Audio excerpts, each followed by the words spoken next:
This is a non-negotiable in the backswing. This has to happen in order to compress the ball and hit consistent shots each time you swing the club. I want you to try this next time you get to the range. What I'm talking about is hinge. Hinge is this lever with the wrists, right? Everybody can kind of see that little lever there. Here's what it's going to look like down the line. And then as I take the club back, we're going to hinge and make a perfect letter L each time. Now, when we hinge the club, it gives us not only structure, not only leverage, but power, right? And we're all looking to hit the ball farther, but first we got to hit it solid. So what I want you to do is I want you to take your setup, get addressed, and then as you're taking the club back, you're going to begin to hinge the wrists when the hands get hip high.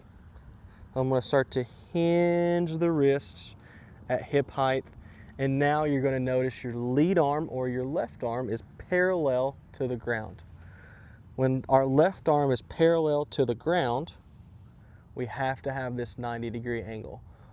All too many times I see us amateurs in the backswing, they won't hinge the club until the top, and then it'll cause us to cast the club or throw the club in the downswing, right? You're going to see this loss of angle in the downswing, and then at impact, the shaft is leaning back, the butt end of the club's pointed behind us, instead of what we really want to have happen. What tour professionals are doing is their shaft is leaning forward at impact.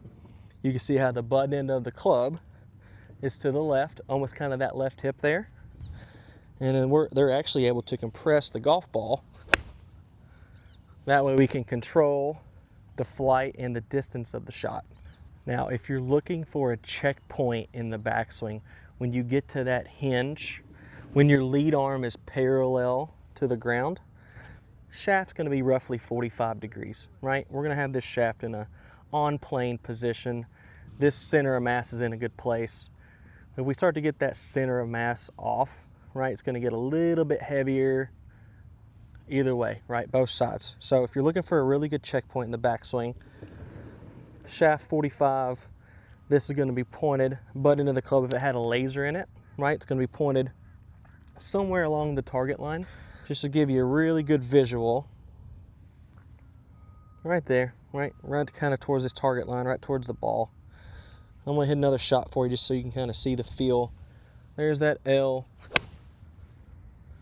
And you're going to start to build consistency, right? We're all looking to be consistent. One day we might be struggling, right? The next day we might figure it out.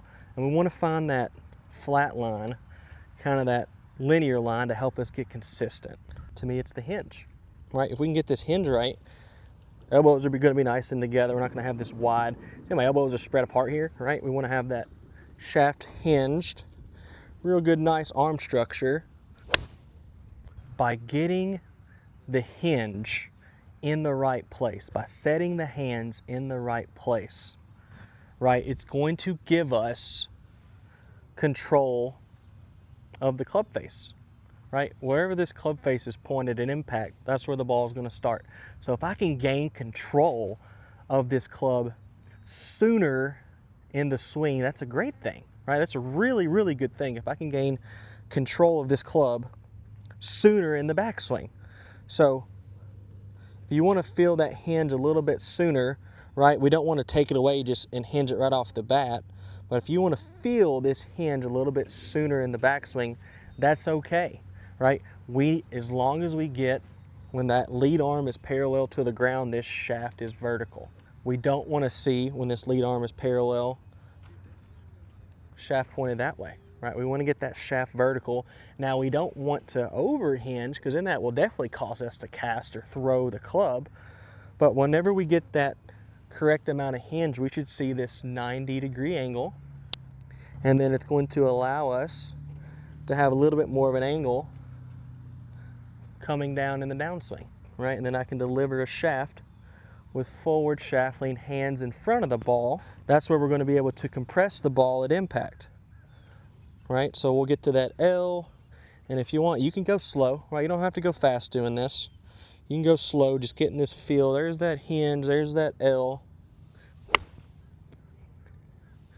And we can just hit some out there.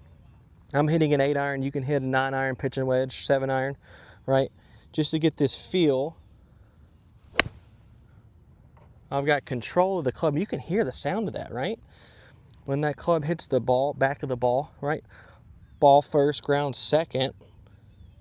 Hinge. That one was real nice, just to get that feel, right? We want to feel that compression each time we're swinging the golf club.